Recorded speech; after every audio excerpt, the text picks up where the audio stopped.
Hey everybody, Economic Ninja here. I hope you're doing great. Want to share a story out of Zero Hedge and talk about it.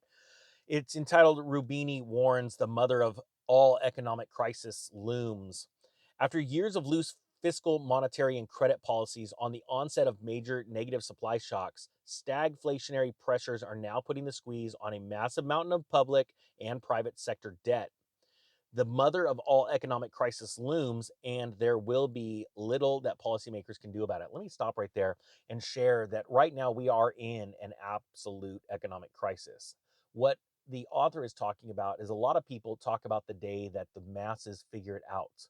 But by then, the people that knew that were in the know, like yourself, have already pulled their money out, positioned it in the right places, and then they are ready to take advantage of that crash. That is what I've been uh, sharing with people for 2 years now on this channel, and why I find it so vital that most of us around the country and around the world prepare now to not only take advantage of it, but also soften it. Because as more of us take advantage of this economic crisis, and not the day of panic when everybody panics. And remember that by then, when everybody else panics, the masses go, "Oh crap!" and run down to their bank to try and pull money out, or they try and sell their house, or they try and sell their car, or whatever they have to try and make ends meet. As things are getting really bad, remember that that means the masses are doing it, and nobody's got money except for you, because you set money aside, or you started a side hustle, you started building up wealth, started selling your item for the masses, and then you are ready with money to be able to take advantage of those rock bottom prices,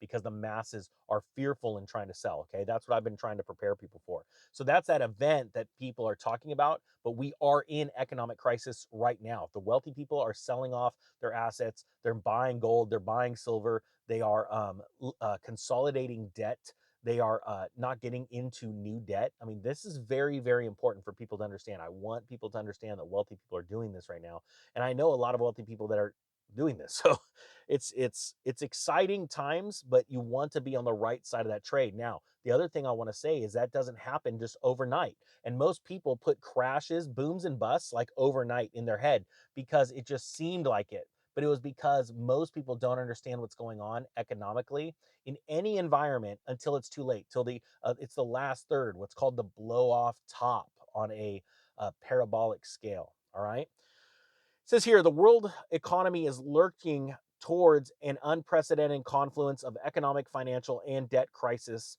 following the explosion of deficits, borrowing, and leverage in recent decades. In the private sector, the mountain of debt includes that of households, such as mortgages, credit cards, auto loans, student loans, personal loans, which, by the way, are pretty much all at record highs. Okay, that is very important to understand. All at record highs, which means that the human population, especially in America, cannot survive on their own. They need help from somebody, a somebody to loan them money. Okay, that shows you how serious this is.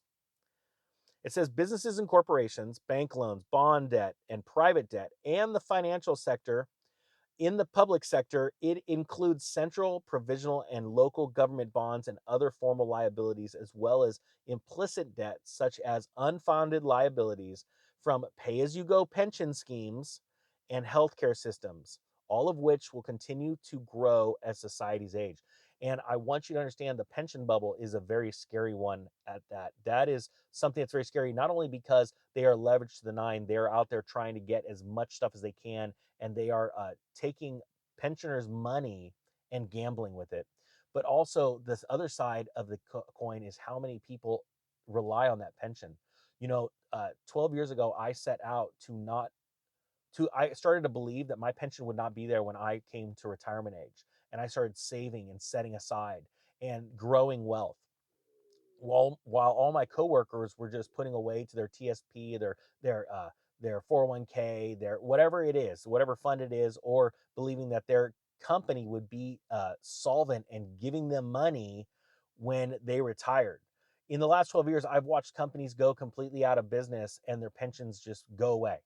We watched it with Enron in the early 2000s. We watched it with United Airlines and Delta Airlines and all these other airlines, even when the Supreme Court said, yeah, it's totally cool. You could just literally screw all the people that worked for you for that long, and you could just say, well, it's gone, and claim bankruptcy. And those companies are still here. That's what's crazy. I want people to understand that it's time to start pretending like your retirement is not there. Uh, Look at it as a bonus. Throw me a bonus over here. I mean, honestly, look at that as a bonus. Build wealth yourself. It's very, very serious. It says here, just looking at explicit debts, the figures are staggering. Globally, total private and public sector debt as a share of GDP rose from 200% in 1999 to 350% in 2021. The ratio is now 420% across advanced economies, advanced, not third world countries. All right, this is very serious. And 330% in China. In the United States, it is 420. Go figure. We're at 420. United States. We're about as high as it gets right now. Honestly, seriously, think about that. The irony in that is insane, which is higher, it says, than during the Great Depression and after World War II. So you tell me this, after the last 2 years of watching the economies being forced shut down, you being sit in your house, and governments being able to get away with things that literally I was warning about 4 years ago with friends and family and coworkers, and they were like, that'll never happen. You're nuts, tinfoil hat boy. And now I'm tinfoil hat boy for saying, well, the economies are collapsing. It's crazy. I'm glad you guys are here with me. Do me a favor, put down in the comment section if you understand what I'm talking about, and if you think 420% is more than irony for the debt of the United States, the population. This is absolutely insane. They are high. So the point being is, I don't want to go through this story completely. I want you to be able to read through it. I'm gonna link it in the below, but I want people to understand how serious these times are. And the reason why they're so serious is because the debt that has been used to literally enslave people is about to come calling for its money back. And it is going to come at a crazy time, a time where we have out of control inflation. And I mean out of control because the Federal Reserve can't control it. They're trying to, and they can't. And this is going to be lead to the greatest opportunity you've ever had in your life. I think you guys are going to absolutely crush it if you set money aside, if you invest properly and get into inflation hedges. You're going to absolutely kill it. And guys, I want you to. I want to be able to lead and be a part of the greatest movement when it comes to economics the world has ever seen, for people that are prepared and not scared. All right, with that being said, I thank you so much for watching, guys. The Economic Ninja is out.